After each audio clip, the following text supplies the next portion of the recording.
So guys, nagpainit ako ng medyo marami-raming mantika. At ito yung ginawa ko kasi na lumpiang Shanghai. Gusto kong matikman. So magpiprito na rin ako. Dapat medyo marami-rami ang mantika para hindi siya masyadong masasunog sa ilalim. So maglalagay tayo ng isa-isa lang, dahan-dahan. Dahil masakit ang matilamsik ka ng mantika. Yan siya. Dapat painitin nyo muna yung inyong mantika, tapos hinaan nyo ang apoy dahil madaling masunog. At saka hindi luto ang ating karne sa loob, dapat dahan-dahan ang apoy. Lagay nyo lang sa mahinang apoy.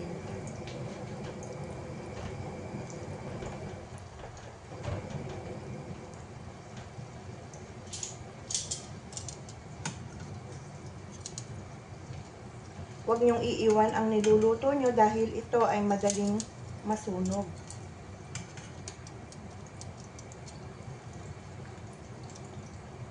Kailangan maluto yung ating karne sa loob. Kaya mahina lang ang apoy.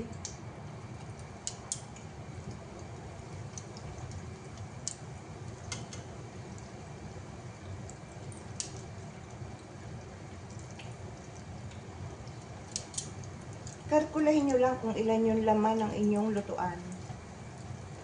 Pero dapat maraming mantika. Ayan, pag ganito na, medyo luto na to. Kaya lang medyo, gusto ko pa rin medyo brown pa ng konti. Yung apoy po ay sobrang hina na. Lagay nyo sa sobrang hina. Kasi para maluto yung loob ng ng lumpia nyo. Kasi yung ating karne ay hilaw. So, kailangan maluto siya sa loob ng wrapper na ito. Yan. Gusto ko kasi medyo talagang golden brown pa. Pero hinaan nyo lang talaga ang apoy. Tapos mag-ready kayo ng salaan na ganito. Ayan. Ganito, naka-ready sa akin. Maliit lang yung salaan ko kasi na-available. So, itong niluluto ko na to, para sa akin lang. Andito ako sa accommodation. So, gusto ko lang matikman yung aking ginawang lumpiang Shanghai. So, konti lang to. At yung iba, eto, ay next time, iluluto ko pa rin to. Ilalagay ko lang sa freezer. For now, ito lang yung aking iluluto.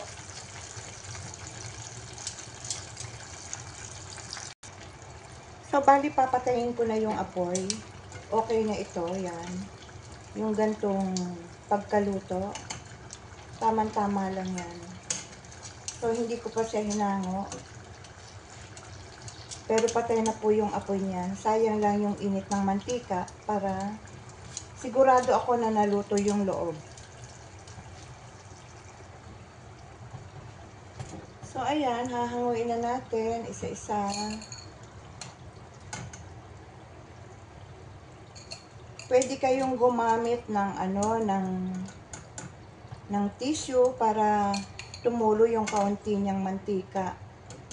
Ito naman kasi ito lang yung available ko na strainer. Meron ako napakalaki naman, sobra. Ito naman ay para lang hindi mababad sa mantika kapag inilapat natin sa pinggan, yan. So ito lang yung niluto ko. Yan siya. Okay, hindi po yan sunog. Tama-tama lang po yan.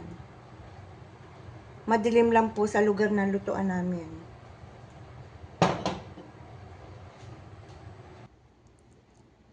So, ayan na guys, yung aking nilutong lumpiang Shanghai. Titikman ko lang, kaya 6 na piraso lang yung aking niluto. So, wala akong ibang magiging sausawan dito kundi ketchup lang. Hindi na ako gagawa ng iba pa na iluluto ko pa.